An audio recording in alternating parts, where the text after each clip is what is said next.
أصابتهم بشيء من الخوف والجوع ونقص من الأموال والأنفس والثمرات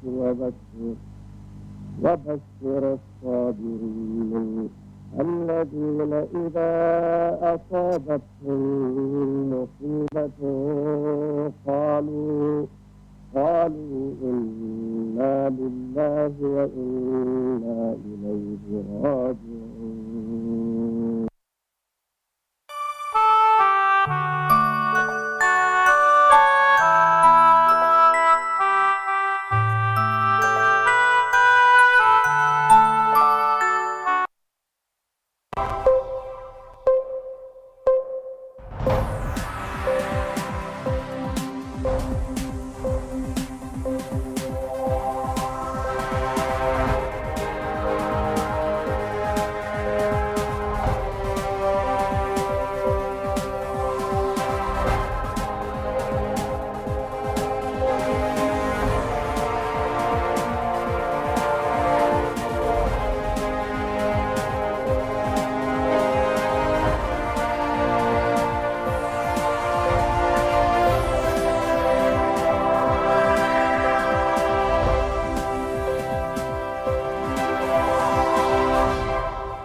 Good evening and welcome to GRTS News with me, Aissatou Keita. We are broadcasting live for viewers in the Gambia and around the world.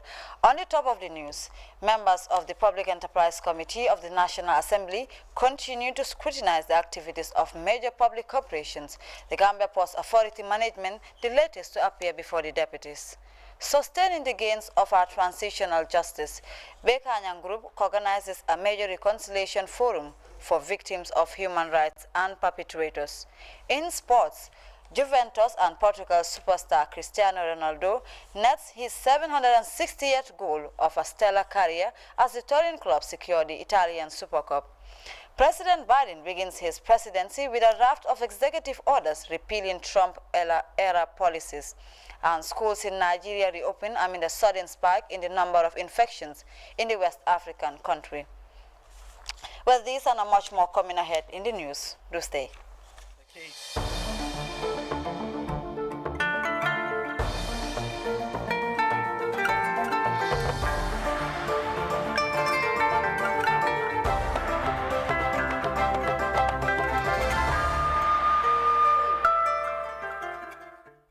Well, a warm welcome to the news. Now, Public Enterprise Committee of the National Assembly has invited officials of the Gambia Ports Authority to present the institution's 2019 financial and activity report. Uminjai covered the proceedings and files in this report. The Public Enterprise Committee of the National Assembly is the oversight committee tasked with the monitoring of public enterprises to ensure efficiency and transparency. On Thursday, the committee invited officials of the Gambia Ports Authority to present their 2019 activity report. Lawmakers began by challenging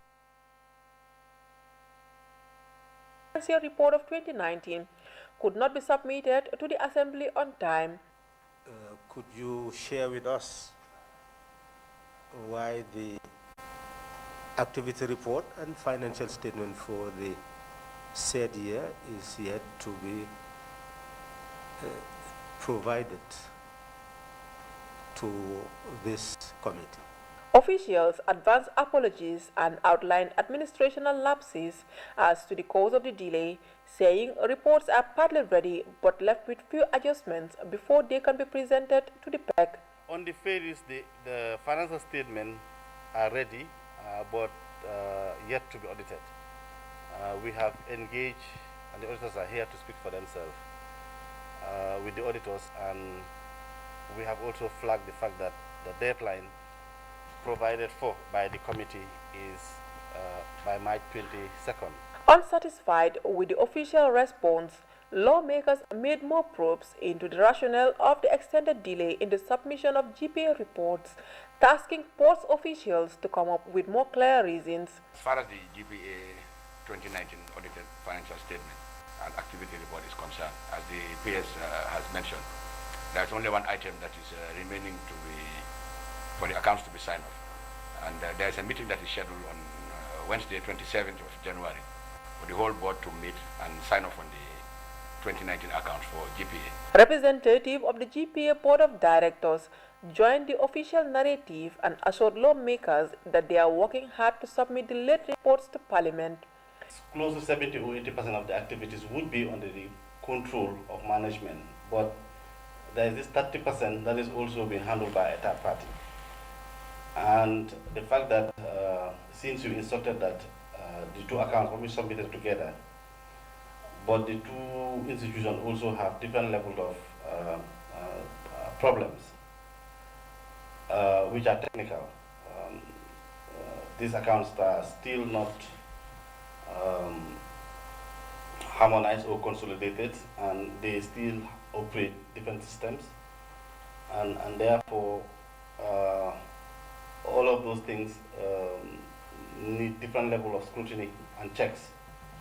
The finance director of the ferry service also outlined challenges faced in using an accounting software they were using as one of the key reasons behind the delay, noting that all efforts are being advanced and they're working hard to avoid a recurrence.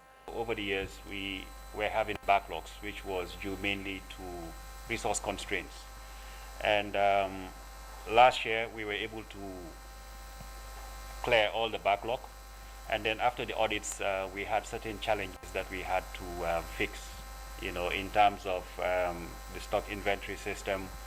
And then we have been working on that. And then we had challenges with the accounting software that we were using. So it took some time before we were able to correct that. So as we speak now, the accounts are complete. And hopefully we would invite the auditors next week to start the audit. Unhappy with one of the longest delays in submissions, the chair of the Public Accounts Committee asked GPA officials to prioritize vital operations in order to get the reports done in the soonest possible time. Proceedings didn't go on as required due to the absence of external auditors from the ferry services, who were tasked to go back and conduct all necessary consultations before their appearance before the Public Enterprise Committee of the National Assembly. The committee's chair had strong words for GPA officials, firmly noting that the committee wouldn't allow any further delay in the submission of reports. Sittings were indefinitely adjourned till further notice. Ominjai, GRTS.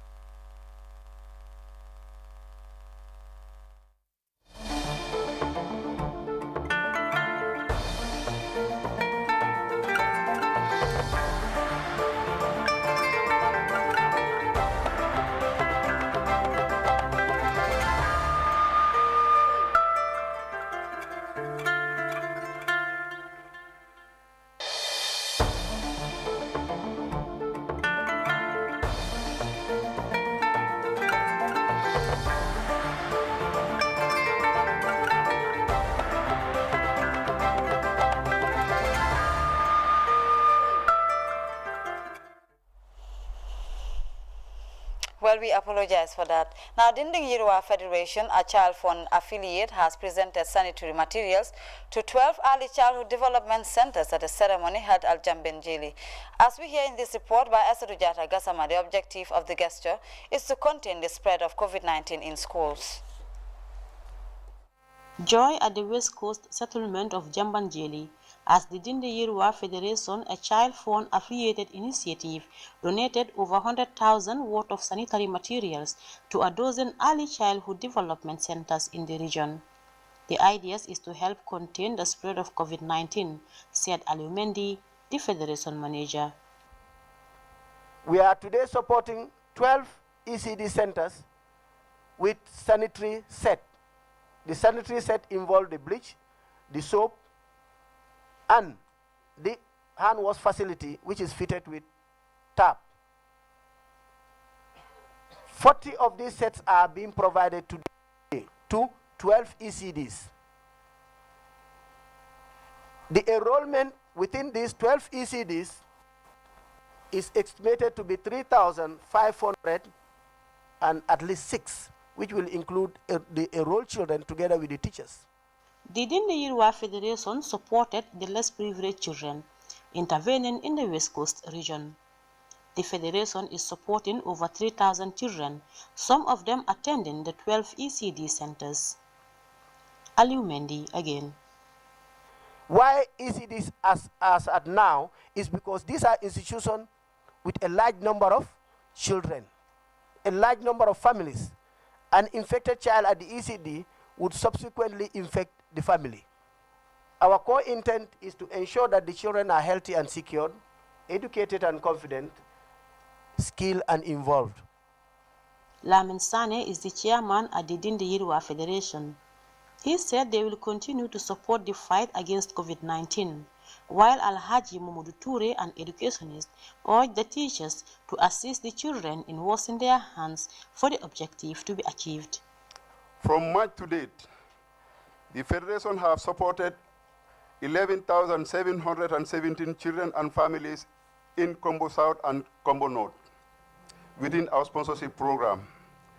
These amount to more than $3 million. Today is another continuation of our support in curbing COVID-19, but specifically to our ECDs. When we get things for the first time, we will adhere to the rules. But as the days goes on, we start dropping them up. We start dropping in the M. You'll find these things empty without any water. These children, they are very small. They need to be coordinated. You cannot just put this there and then go away. No, a teacher must man it to make sure that when children come, assist them to wash their hands. If not, the aim is going to be defeated. Bintasi Jadama, the disaster coordinator for West Coast region, invited to grace the occasion, hailed the Dindayirwa Federation for their gesture to schools. We know children are most vulnerable, especially in 2020, when some of the parents' earning capacities were limited.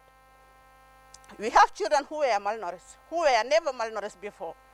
There are families who cannot afford a balanced diet for their children. All what we can afford was for them to have food, for them to be able to sleep. Gender-based violence was in the increase. Children were being abused. We have seen that government has introduced online education through the media. How many children have access to the television to follow those lectures? So there were so many children that were deprived. And as the Dindayirwa Federation donates sanitary materials to ECDs, the hope is that they will use it judiciously if the statements of the beneficiaries is any to go by. Aissatou Jata Gassama, GRTS. And we move to the Upper River region, where the Bekanyang organization recently organized a day's peace, justice and reconciliation bantaba at Nyakoi Madina in Wuli West District.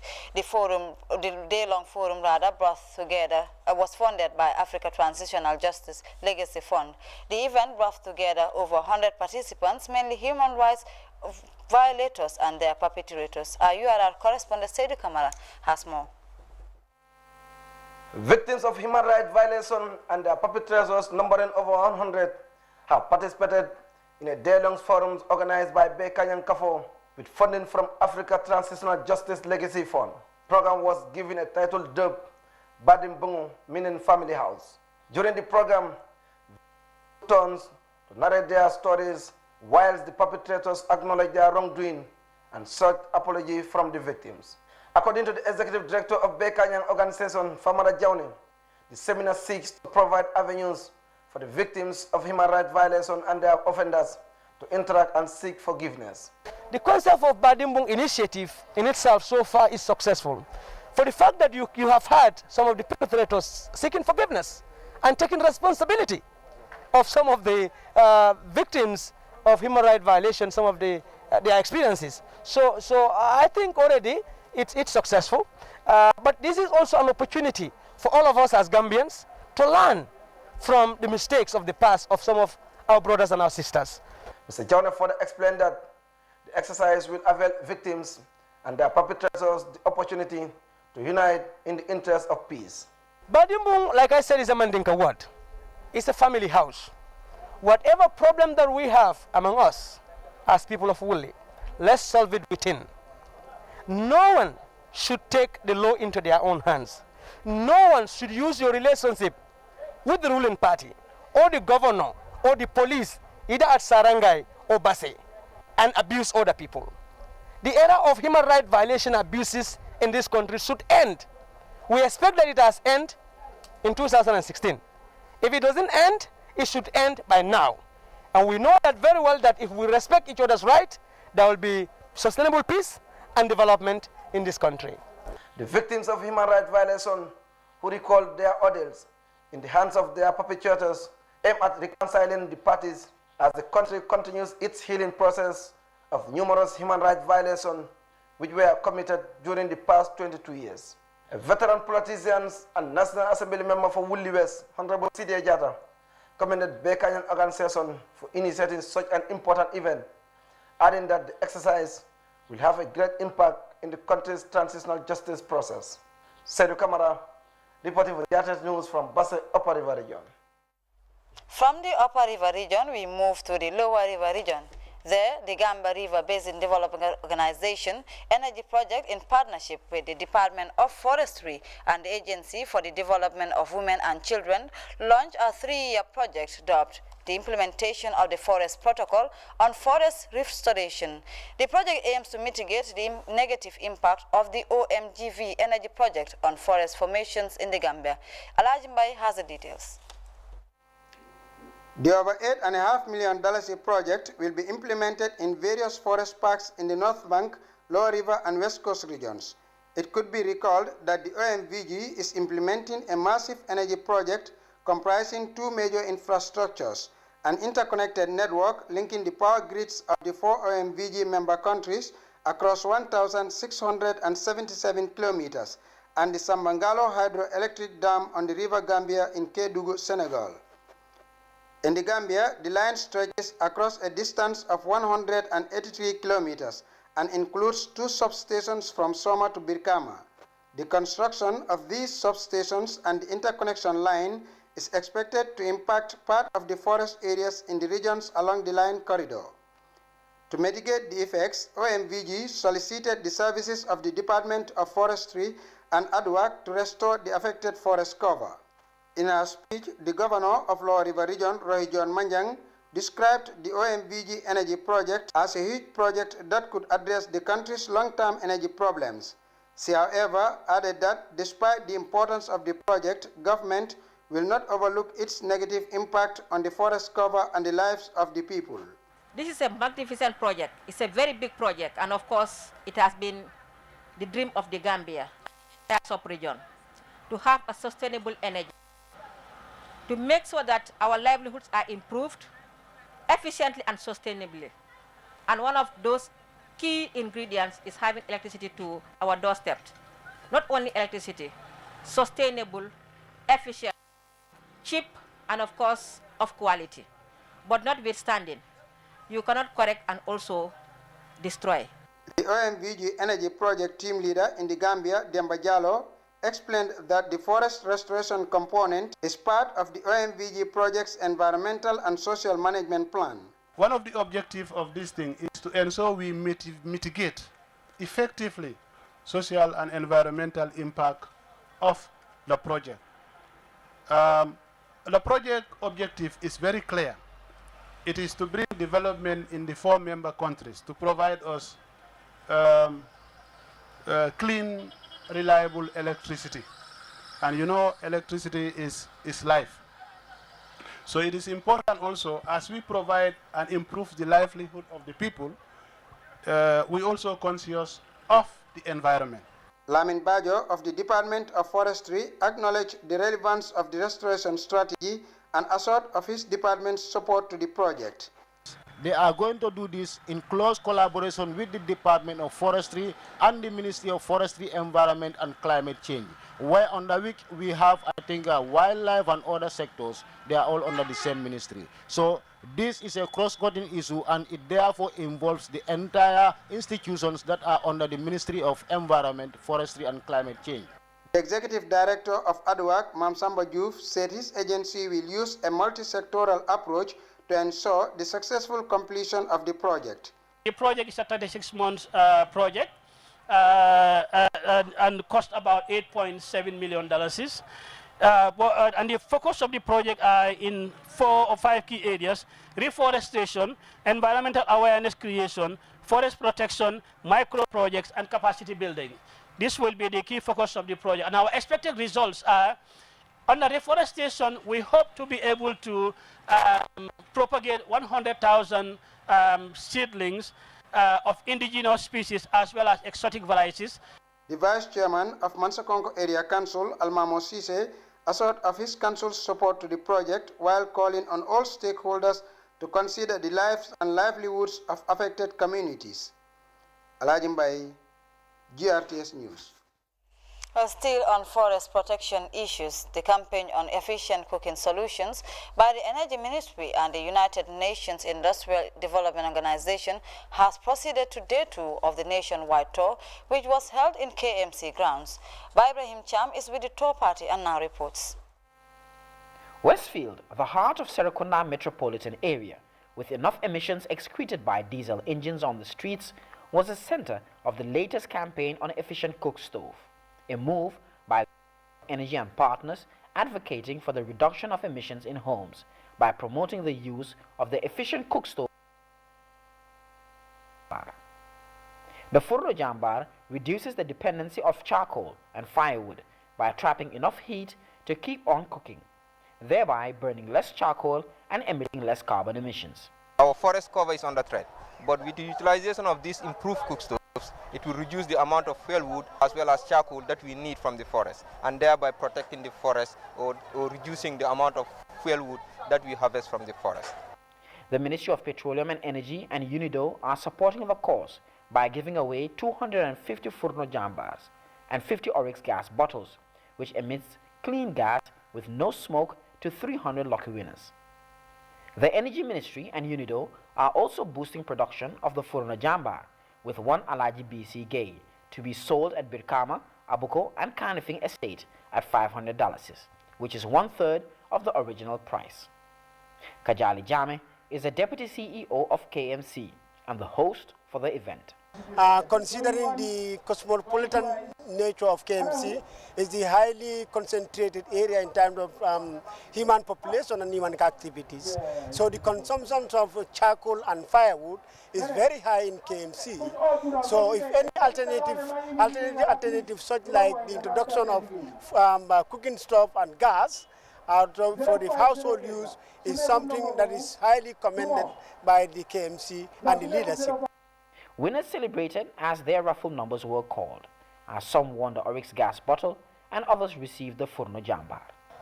dafa lifin ki dafa mëna sakanal këriñ waje te di nga toga tuuti këriñ rek nga toga sa toga bi yépp mu correct.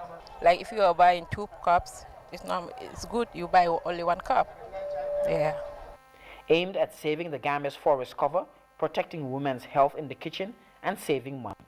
The campaign trail continues in Birkama, regional center of the West Coast region, on the 22nd of January.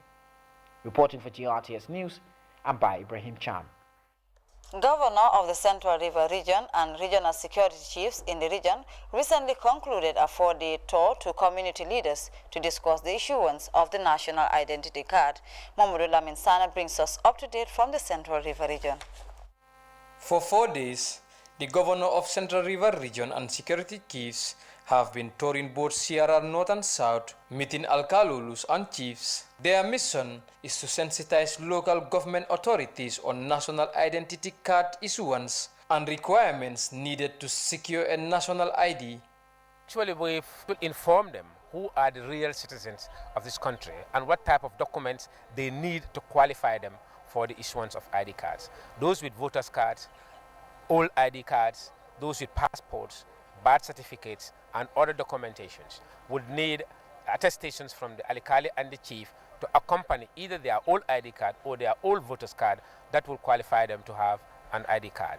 Again, if you have none of these documents, the attestation of the Alikali and the chief will have to qualify one to have an ID card, because some who are almost at the age of 18 have not got any documentation. The only documentation they might be having could be their birth certificate. Fine, if you have your birth certificate to be accompanied with an attestation from these two elders or two authorities, then you are definitely automatically qualified for an ID card process. This engagement, initiated by the governor, provided a perfect chance for the Commissioner of Immigration in the Central River region to engage with community elders on proceedings for ID card application as well as the certification of a citizen. It's like the alcalos have now understood, the requirements, who qualifies to become a Gambian and who should get ID card, who should not get it. Things like it makes life very easy for them, I believe so. In fact, as we speak, as soon as we finish the tour, my office and the governor's office will team up together with the alcalos and the Sefolu to go into their regions, to their districts and issue ID cards to them. So I think that will make life a lot easier for everyone. The regional police chief also enlightened alcalos on security matters, disclosing plans to develop an effective community policing mechanism. Essentially, my approach to the alcalis is to urge them to see how best we can forge together to at least create a room for community policing strata to be engendered within their community so as to give them all the maximum security they wish. As a result, I have communicated with most of the alcalis that we have met, and I've urged them to make their selections at their local levels of watchdogs. Each alkali is asked to produce 3 people, 2 men and 1 woman, who will be watchdogs within their village, and as such will be vanguards and approaches for the police. The move was greatly welcomed by community leaders and local authorities who are mostly responsible for the certification of citizens seeking a national ID. It has enlightened a lot of us, that's including me, although I'm conscious of most of these things. But like most of the alcalos do not know exactly of their responsibilities. The public does not know what they should prove to citizenship. So this meeting has proven to everybody of what is expected. So it lessens my responsibility. This is a strategic move taken by regional authorities to mitigate the challenges chiefs and alcalos face in the process of ID card issuance. Modulamin Sane reporting for GRTS News from the Central River region. Well, a report by Modulamin Sane takes us to the break. Sports news is up next. Do stay. Meet Mohamed Laxi, the winner of the Be a Star Sierra Leone. From a 19-year-old young boy living a normal life to a real superstar. Be famous and successful. Be a star of the Gambia. All you have to do is record a video of you singing your favorite song, not more than 2 minutes long. Send the video by WhatsApp to the following number, 2299944, using an AfriCell number. State your name and where you're from. Be a winner of a fully recorded album and $500,000. AfriCell Be a Star. Your road to success.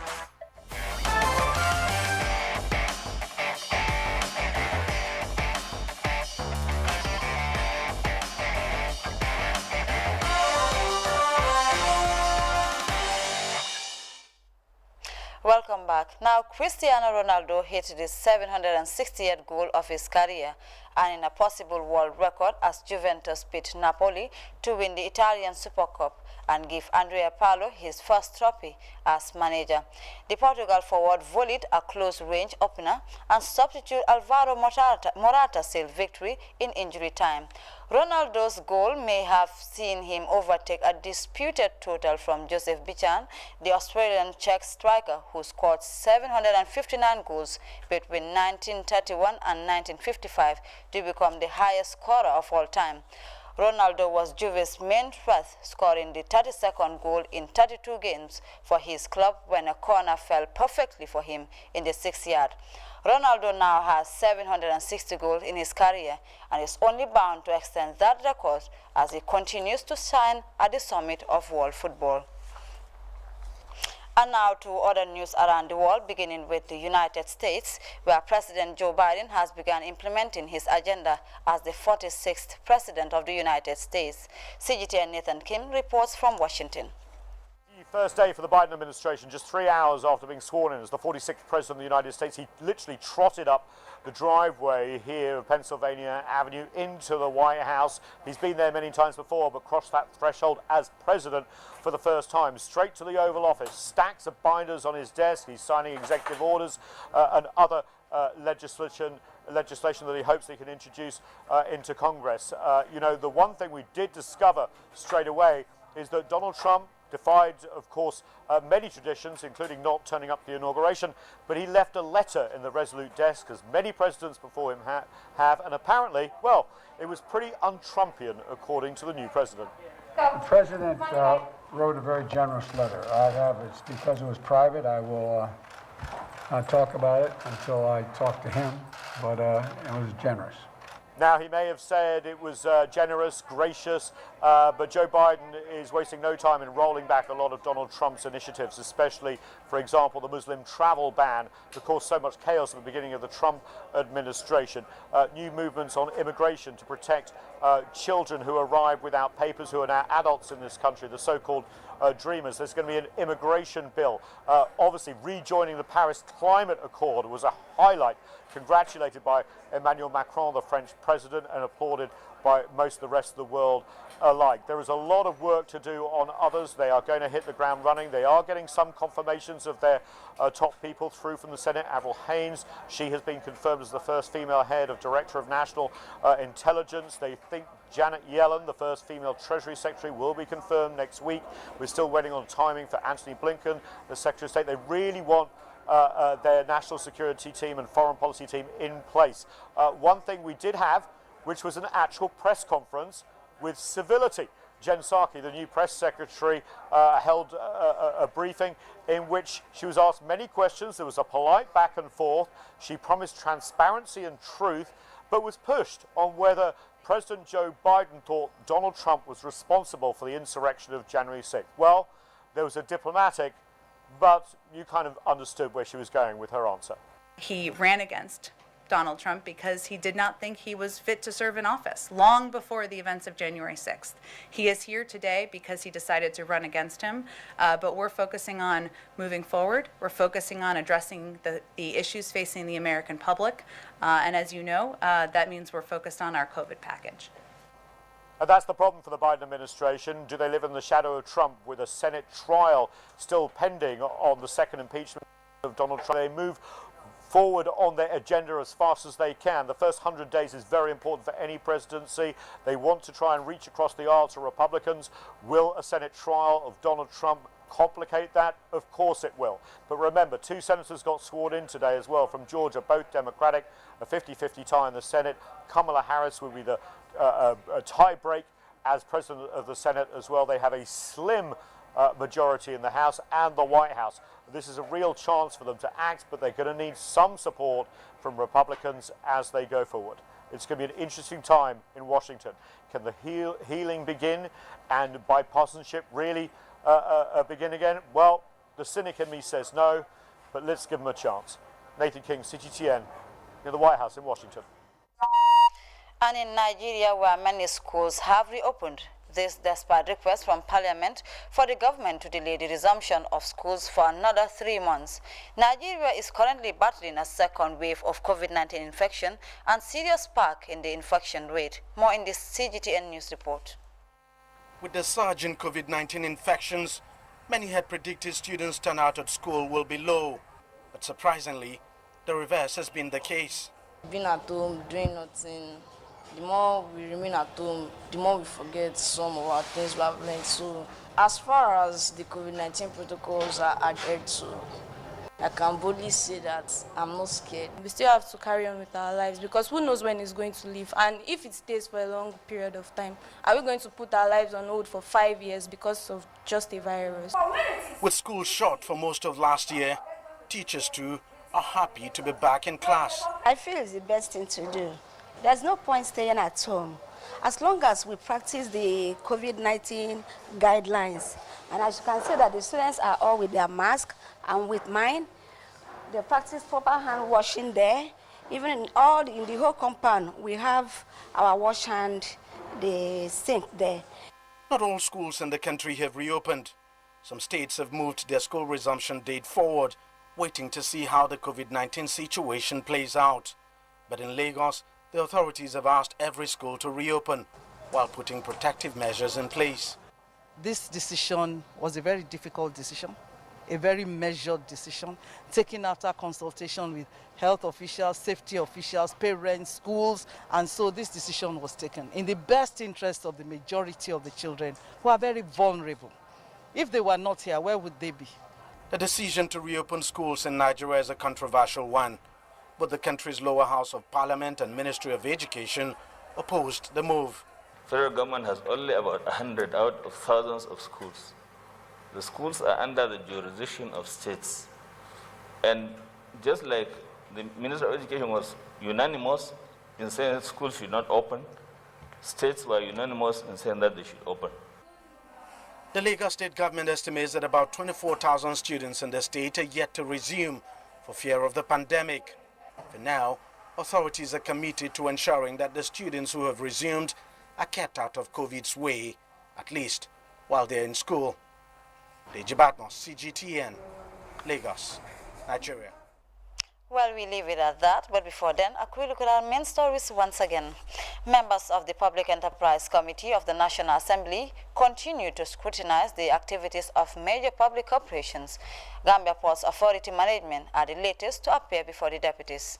Sustaining the gains of our transitional justice, Bekanyang Group has organized a major reconciliation forum for victims of human rights and perpetrators. In sports, Juventus and Portugal superstar Cristiano Ronaldo netted his 760th goal of a stellar career as the torn club secured the Italian Super Cup. President Biden has begun his presidency with a raft of executive orders repealing Trump-era policies. And schools in Nigeria have reopened amid a sudden spike in the number of infections in the West African countries. Well, that does it for this edition of GRTS News. Do join us again at 2200 hours for more news. Until then, I am Aissatou Keita, and stay tuned for the rest of our programs.